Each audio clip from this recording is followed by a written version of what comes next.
my name's Matthew. Oh, too early, sorry. Hi, my name's Matthew. My name's Andy. My name is Sushant. And today we'll be talking about the one next new. It's a humanoid robot, and we're going to be talking about the hype culture around it. So, Sushi, Andy, how much do you think this humanoid robot costs? Let me ask you first, what is it meant to do? Well, I believe it's supposed to be like a maid, a personal assistant around your home. So it's supposed to be able to clean for you, empty your dishwasher, open your door. And it can do some other tasks, or it should be able to do some other tasks as well. Oh, so it's like a robot. Oh, like in the movies, the robot maids that do all your chores, like really? Yeah. Okay. So- couple thousand max. Yeah. Alright. I'd say 10K. Double that. It's 20K. 20K. 20K outright, or at least that's how much it's supposed to cost, and Yeah. it's supposed to be delivered this year in 2026. Or you could go for the cheap $500 a month. But We're leasing our robots now. yeah, the $500 a month for it, and it's kind of crazy how expensive it is, because from my understanding and from what I've seen researching it, it appears that it can only really open your door. That's the only command that it can actually do, that it's pre-programmed to do. Okay. Or like it's supposed to be able to do other stuff, but that's the only thing it can really do. If you want to do something else, you have to have someone kind of remotely pilot it. It's called expert remotely mode. pilot. So it's 20K for a video game, basically. It's Well, no, 20K you so don't that pilot. a guy can walk in your house, live in your house, and do your chores. yeah. occasionally. Oh, someone else pilots that video Yeah, game? Oh, yeah. It's like a remote pilot. That's so stupid. Yeah, and even then it struggles to do things like dishes. Like as I was saying before, it really struggles with balance doing that. So it kind of falls over while doing it. So you think so? The robotics are also poor. Yeah, I mean, from my understanding, the thing about this, it looks the most human. That's why I've heard more hype about it, or at least I think so, because it looks more human than other robots. It has an Apple-esque design on it. For its face, it looks more friendly than something from real steel. I see.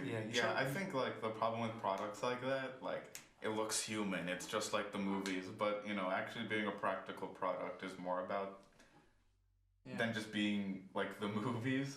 It seems like it's a product that like you hire basically a guy to come in through a proxy with a robot. You pay 20K for that, or an exorbitant 500 a month. He sits in your home. He like does your dishes. He opens the door, and what else, right? And then the promise, from what you're saying, is that the robot's gonna become fully fledged and autonomous, just like in the Matrix or whatever. But like, how is the guarantee that that's gonna happen, right? Like, they come into your home, they're definitely like training the robot on your like entire environment, which is like an ethical concern in and of itself. So like, is that really worth the payoff here? I don't know. You were gonna say something, Abby? No, I was just gonna mention how, like, what Sushi was saying, you're paying 20K, it can't do anything, and you basically, it's like a child, you're like growing, you're nurturing it to do your house chores, but like the payoff just isn't worth it. The promise is that you're nurturing it, and the promise is that eventually the robot will be able to do things autonomously, but practically, you're bringing in a guy. Yeah, you're just a guy. From my perspective, I don't even think this robot, if they made it, I think the hardware components are kind of the limiting factor for it. Because, with even somebody remotely piloting it, it struggles with tasks. So even it could be pilot error. It could be, but Wait, I just realized, if someone is remotely piloting it, right? Like, are they listening and watching? Like, yes. Yeah. Yeah.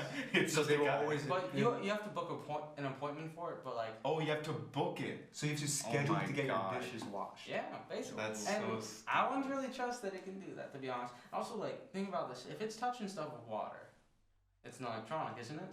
It's I not metal. assume it's gonna be like somewhat waterproof. Yeah, but At least. there's a knife. Whenever you're washing stuff, you could wash a knife. Basically, long term. Yeah, long term. That's probably not. So what great. happens if you wash a knife and it cuts it or something in a certain way, and That water's leaking in. or it that's an could make issue. it rust a little bit.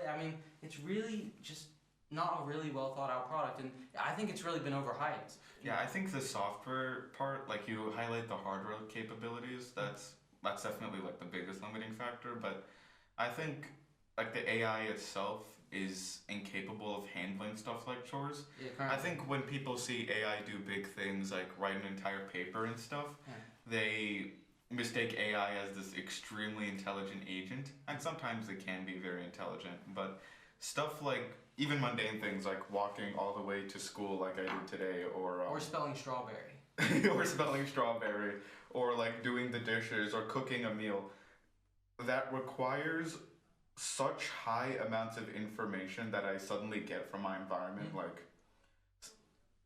dynamically, that AI just can't do. Like, sure, it can go on the internet and then grab a bunch of keywords and then like write a paper for you, but can it like take in the billion units of information necessary to just like cook egg fried rice? I have a slight difference from you in that point of view. Like Waymo, you've probably heard of it, right? Yeah. The car company, they do the best autonomous driving in the United States. That it can do, but for this one, I think the reason why I couldn't do it is probably I don't think that even it's driving. I don't think it's like CPU or like its processing units would be able to really do it that well. Yeah, I mean driving is built on like hard-line rules. Yeah, like, like if people, else scenarios. But have you seen like I've seen a lot of use cases where it goes wrong because it doesn't know. Yeah, even with like something like driving, where there's like hard line rules for all cases, accidents happen all the time, right? Well, and with the accidents, that kind of deviates from the hard line rules, so it makes it more difficult. But still, it's a little odd. I think that the AI in it just isn't well designed, or like it's either that or like the hardware is just the worst thing I've ever seen. I mean, you guys were showing me earlier a video of some Unitree robots. Yeah, Andy, like you were showing me those, right? Yeah, they're like robots are really popularized in Asia, but like they don't really have a specific use. It's kind of just entertainment. Yeah, Yeah. The kung fu Promotion, robots. promotion. Yeah. Oh yeah. Yeah. I mean, I saw the movie. It was pretty impressive. Better than the One X Neo, I think, or whatever it is. Yeah. Well, those performance robots where they like box each other or like run up walls, they're made for that one specific scenario only, so it's much easier for them to do that at a satisfactory level than a robot meant to like mimic the dynamicism of a human, right? So overall, I wanted to end this video by saying that the whole hype about these AI robots is, I think, a little misguided, right? There's definitely a long way to go with hardware, and I think we really need to reach a point of AGI before we can have those like home robots. And that's all. Thank you. Thank you.